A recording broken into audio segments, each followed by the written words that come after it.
Hi, and welcome back to Jake's Tanks. Today we're going to talk about the racks that I use in my fish room. Now, I picked these racks up from Home Depot, kind of on the spot, impulse almost scenario.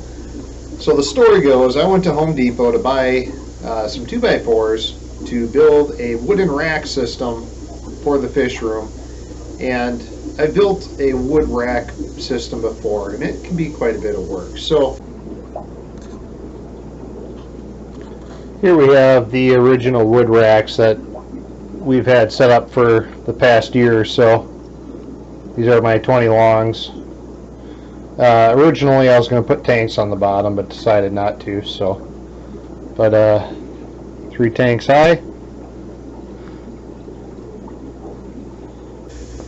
As I'm strolling through Home Depot, I came across these shelves, and I just happen to have a bunch of them American Express points that I converted into Home Depot gift certificates. So I bought all 4 of my racks for, I can't remember, somewhere around $100. Now each one of these racks retails at the time of this video for $179 per rack.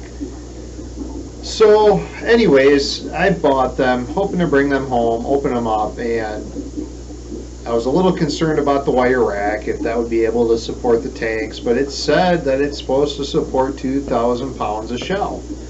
And so I was like, alright, I'll check it out, we'll see.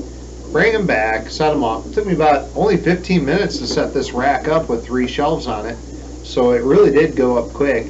But what I found is the wire is going to sag unless you do something to help support that wire. So what came in the box for the support for the wire is this little cross beam right here. And you can see it right above my head here.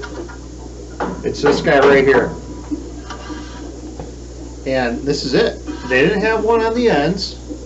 That end or that end. I had to make those out of 2x3 material, and I'll pull one out in just a second and show you what I had to do. So I had to do that to support that wire rack, because that wire rack, I actually went to the corner of one of these here before I supported it, and I applied pressure to it. My 180 pounds bent that wire, so that just was not going to work. And even if it would have supported the tanks, I'm sure it would have sagged quite a bit, which would not have been good for the aquarium. So I cut those 2x3s out. The next thing I had to do is I had to put this 3/4 inch plywood on here to also support things a bit better, because that wire will just sag.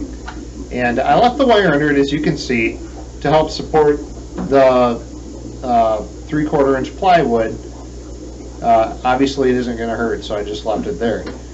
Then there's one more thing I had to do. This guy right here, there's a gap in between the wire and this truss, because this sits inside that frame rail, and then there's a gap. So I also had to put a spacer in this middle beam here so that wire rack is sitting tight to this. And I'll show you guys both that 2x4 and the spacer I had to put in here.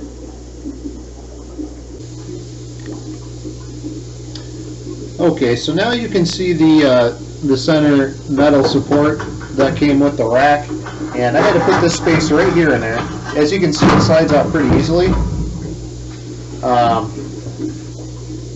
Can't remember what size plywood this is. It's not 3/4. It's quite a bit thinner. So, but anyways, I used this to kind of shim this up, because otherwise this rack is going to be able to sag here in the middle, and I didn't want that to happen.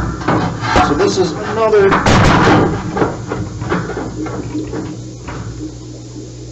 part of this that I had to modify.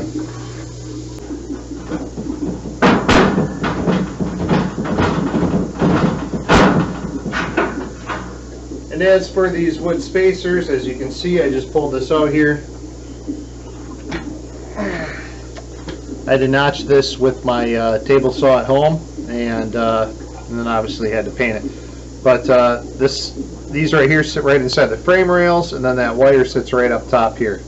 So that's what I had to do to reinforce the shelf. It is now quite sturdy and ready for water in the tanks. Now, thanks for watching, everybody. Hope you enjoyed yourselves. Please subscribe if you haven't already, and we'll see you next time.